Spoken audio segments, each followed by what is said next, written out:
starts right now.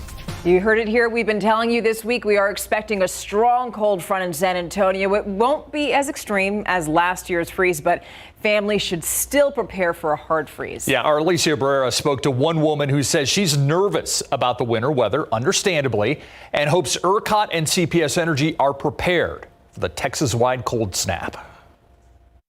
We first met Vienna Vasquez last year. She had to transport water to her parents who live across the street from her home while she tried her best to keep her and her family warm on the city's south side. We didn't have any electricity, not just for a few hours, for a long time. And I had little ones in there. Meanwhile, she says her friends who don't live too far from her didn't have it as bad. They never had their electricity turned off. They were fine.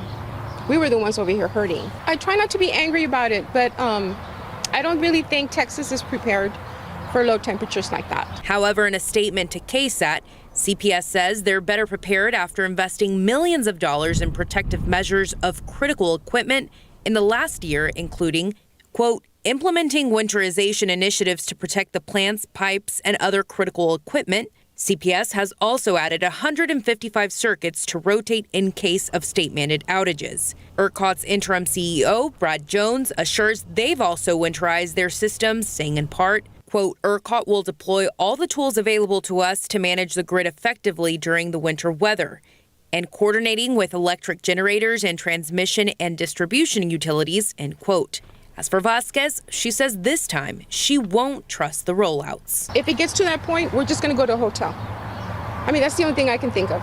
And now is a good time to prepare at home for this winter weather, knowing who you're going to communicate with. Is it going to be with your family, with your neighbors, staying alert with emergency notifications, as well as building your emergency kit with stock items. You want to have things like your water, hand sanitizer, some disinfecting wipes. Always a good idea to have those extra batteries, and of course, a first aid kit.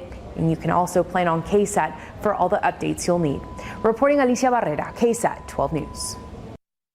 So Governor Greg Abbott also spoke about the incoming winter weather. Earlier today, he said the state grid is reliable, but also says that power outages are possible. He released a statement saying in part, quote, but know that your local power company is working to make sure that power will be restored quickly, even though there may not be a problem with the Texas power grid itself, end quote.